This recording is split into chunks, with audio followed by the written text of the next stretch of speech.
اعوذ باللہ من الشیطان الرجیم بسم اللہ الرحمن الرحیم۔ السلام علیکم۔ اللہ کریم آپ سب کو ہمیشہ سکھی اور آباد رکھے۔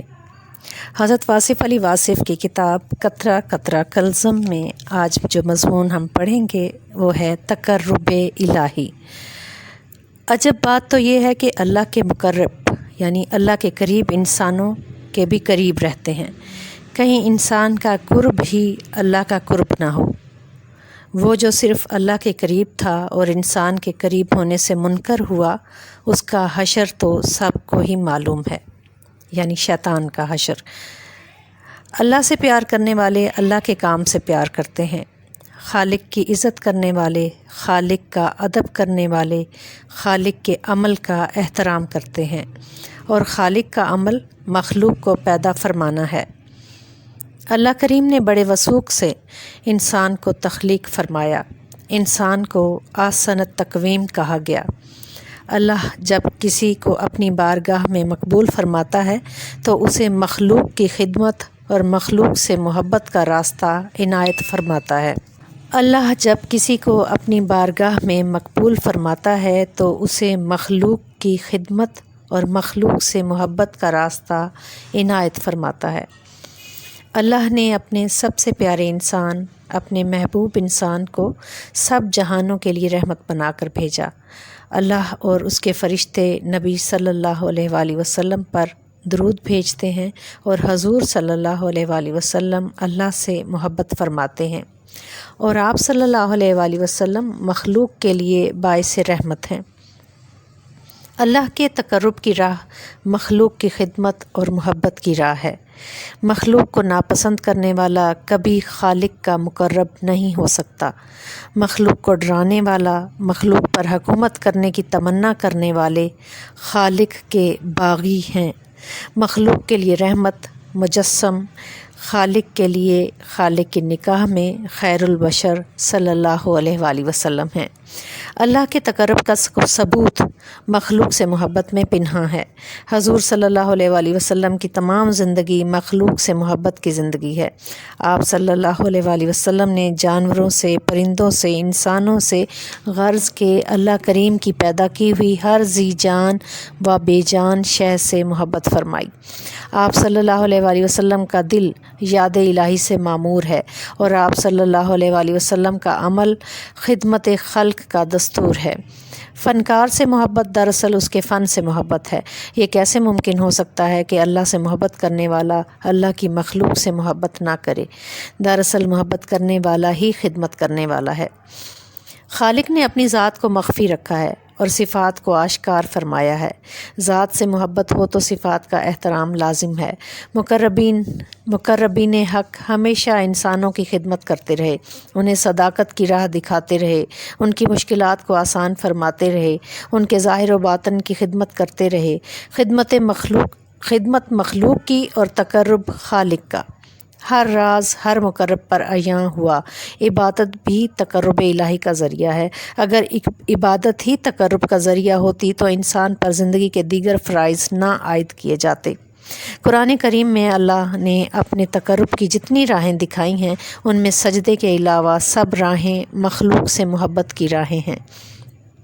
اولاد کے لیے ماں باپ کا ادب اللہ کے قرب کا ذریعہ ہے، یعنی ماں باپ کی خدمت کرنے والا اللہ کا مقرب ہوتا ہے۔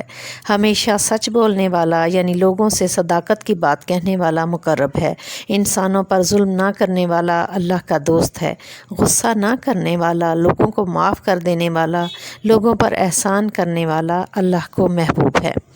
زمین پر اترا کر نہ چلنے والا انسان اللہ کو پسند ہے۔ وہ انسان جس کا دل محبت سے سرشار ہے اللہ کے قریب ہے۔ اللہ سے محبت ہی انسانوں سے محبت ہے۔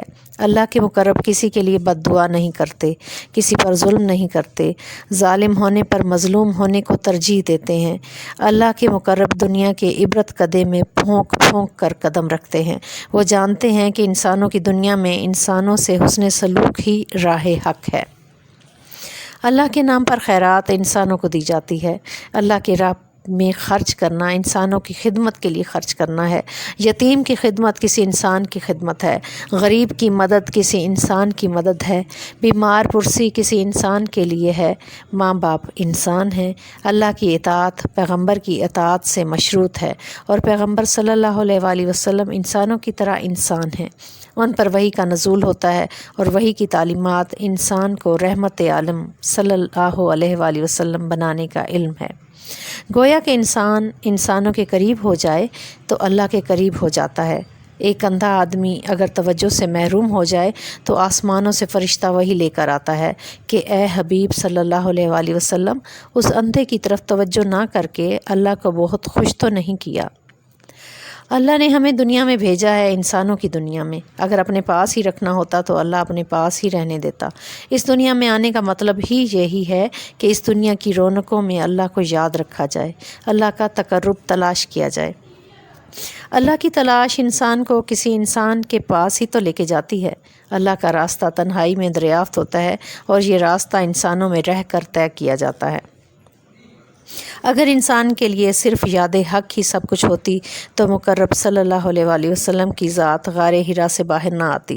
جو انسان اللہ کے جتنا قریب ہوگا اتنا ہی مخلوق کے قریب ہوگا۔ اللہ کے قریب رہنے والے پیغمبروں کو مخلوق کے قریب ہی دیکھا گیا ہے۔ اللہ کا قرب یقیناً مخلوق کا قرب ہے، لیکن مخلوق کا قرب ضروری نہیں کہ اللہ کا قرب ہو۔ یہ راز جاننا ضروری ہے۔ اگر انسان مخلوق کی خدمت، مخلوق سے محبت اپنے کسی مقصد کے حصول کے لیے کرتا ہے تو یہ عمل اللہ کے تقرب کا باعث نہیں۔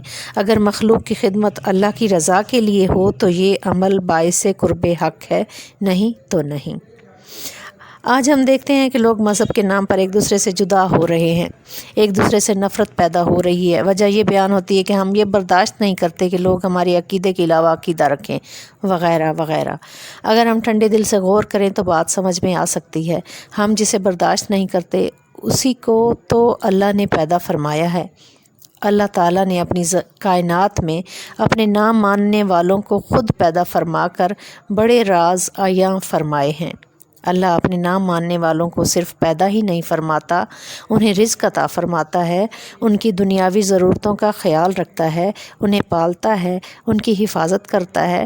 اللہ چاہے تو انہیں پیدا ہی نہ فرمائے، انہیں ہمیشہ ہمیشہ کے لیے نیست و نابود کر دے۔ وہ خالق ہے، اس نے ہر طرح کی مخلوق پیدا فرمائی ہے۔ اللہ نے اعمال کے نتیجے کے لیے ایک دن مقرر فرما رکھا ہے۔ اللہ کے باغی ایک آنے والے دن کو اپنے اعمال کا نتیجہ دیکھیں گے اور افسوس کریں گے اور کہیں گے کاش ہم مٹی ہی ہوتے۔ وہ دن اس دن سے پہلے کیسے آئے؟ اللہ کے مقرب اس بات سے آگاہ ہوتے ہیں کہ کافر کو دین حق کی دعوت اس لیے دی جائے کہ اللہ کی رضا ہے، بس اسی حد تک۔ تبلیغ کو اپنی ذاتی انا کا مسئلہ نہ بننے دیا جائے۔ اللہ کے نام کی دعوت بھی دو اور اللہ کی منشا کے مطابق اسے زندہ رہنے کا حق بھی دو۔ تقرب حق کی منزل بڑی کٹھن ہے۔ اللہ کی رضا پر اپنی رضا کو نثار کر دینا، قربان کر دینا قرب حق ہے۔ اللہ کی مخلوق کو اللہ کی مخلوق سمجھنا قرب حق ہے۔ یہ جان لینا کہ یہ سب مخلوق، یہ سب تخلیق عین حق ہے، یہ سب باطل نہیں۔ اللہ کی کائنات میں کچھ بھی تو باطل نہیں، خیر ہو یا شر اس کی تخلیق کے رنگ ہے۔ اللہ کی دنیا پر یعنی خیر کی دنیا پر شر کسی اور جہان سے حملہ آور نہیں ہوتا، یہ اسی دنیا کا حصہ ہے، اسی خالق کی تخلیق۔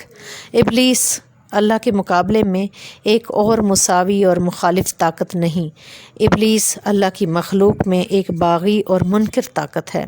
اللہ ہی کی مخلوق اللہ کے قبضہ قدرت میں اپنی بغاوت اور سرکشی کی میعاد میں مہلت مانگنے والا، اپنی آخری سزا کا منتظر، اللہ کی رحمت سے مایوس، اپنی نامرادی اور عبرت سے آشنا۔ اللہ کا باغی تو ہے، اس کا مقابل نہیں۔ ابلیس مخلوق ہے، اللہ خالق ہے، برابری کیسے؟ اللہ کے مقرب جانتے ہیں کہ اللہ کا ہر عمل درست، اس کا ہر فعل مبارک، مقرب گلہ اور شکوہ نہیں کرتا۔ تقرب حق کی منزل جھگڑے اور فساد کی منزل نہیں، یہ تسلیم و رضا کی منزل ہے، محبت و ایثار کی منزل ہے، یقین و ایمان کی منزل ہے، عقل اور آگہی کی منزل ہے، سوز و عشق کی منزل ہے۔ یقین بےگماں اور سرور جاوداں کی منزل ہے۔ کائنات کو جلوہ حق سمجھنے کی منزل ہے۔